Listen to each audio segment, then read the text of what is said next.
সিলেটের বিভিন্ন জেলার বন্যা কবলিতরা আশ্রয়কেন্দ্র থেকে বাড়ি ফিরলেও বিচিত্র চ্যালেঞ্জের সম্মুখীন হচ্ছেন। দুদফার বন্যায় বসবাসের অনুপযোগী হয়ে পড়েছে গ্রামের পর গ্রাম। মাথা গোজার ঠাঁই নিয়ে বিপাকে বানভাসীরা। এদিকে লালমনিরহাটের তিস্তা নদীর পানি কমলেও নদী ভাঙন দেখা দিয়েছে।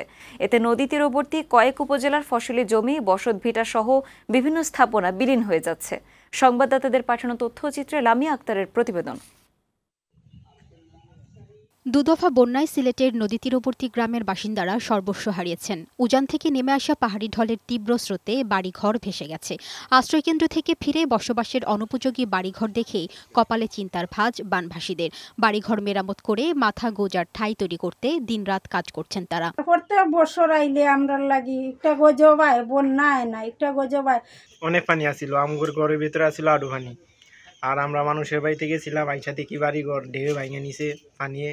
প্রতি বছর এটা তো বন্যা না, এটা তো আমরা মারবার লাগি যত জিনিসপত্র আছে সব আমরা দুইয়া লইয়া যাই।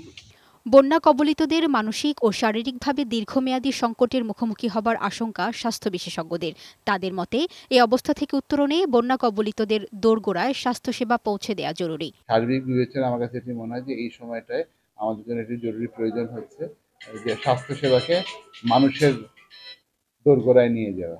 হবিগঞ্জে বন্যার পানি কমলেও বেড়েছে বানভাসীদের দুর্ভোগ। বন্যা কবলিত এলাকায় দেখা দিয়েছে খাদ্য সংকট ও সুপেয় পানির অভাব। কিছু কিছু এলাকায় পানি কমলেও বসতবাড়ি বসবাসের অনুপযোগী হওয়ায় এখনও অনেকে আশ্রয়কেন্দ্রে রয়ে গেছেন। এখনও কমেনি নিম্নাঞ্চলের পানি, তবে সুনামগঞ্জে বন্যা পরিস্থিতি স্বাভাবিক রয়েছে। এদিকে আগামী কয়েকদিন সিলেট ও হবিগঞ্জ অঞ্চলের নদ নদীর পানি বৃদ্ধি পাওয়ার আশঙ্কা রয়েছে। বৃষ্টি ও পাহাড়ি ঢলে মধ্যম মেয়াদে বন্যা হতে পারে বলে জানিয়েছে বন্যা পূর্বাভাস কেন্দ্র। আগামী 72 ঘন্টা পর্যন্ত দেশের উত্তর পূর্বাঞ্চল, উত্তরাঞ্চল এবং তৎসংলগ্ন উজানে ভারী থেকে অতি ভারী বৃষ্টিপাতের সম্ভাবনা রয়েছে। এর ফলে আগামী 3 দিন মূলত দেশের উত্তর পূর্বাঞ্চলে সিলেট, সুনামগঞ্জ এবং তৎসংলগ্ন নদী অববাহিকার পানি সময় বিশেষে দ্রুত বৃদ্ধি পাওয়ার একটা সম্ভাবনা রয়েছে। অন্যদিকে লালমনিরহাটে তিস্তা নদীর পানি কমায় দুই তীরে দেখা দিয়েছে নদী ভাঙন। এক সপ্তাহের ব্যবধানে আদিতমারি ও সদর উপজেলায় 11টি পয়েন্টে ভাঙনের তীব্রতা বেড়েছে। বিলীন হচ্ছে কালীগঞ্জ উপজেলার ডাউয়াবাড়ি ও ভোটমারি গ্রাম। এছাড়া বিলীন হয়ে যাচ্ছে আদিতমারি ও সদর উপজেলার বিভিন্ন এলাকার ফসলি জমি, বসতভিটা সহ নানা স্থাপনা।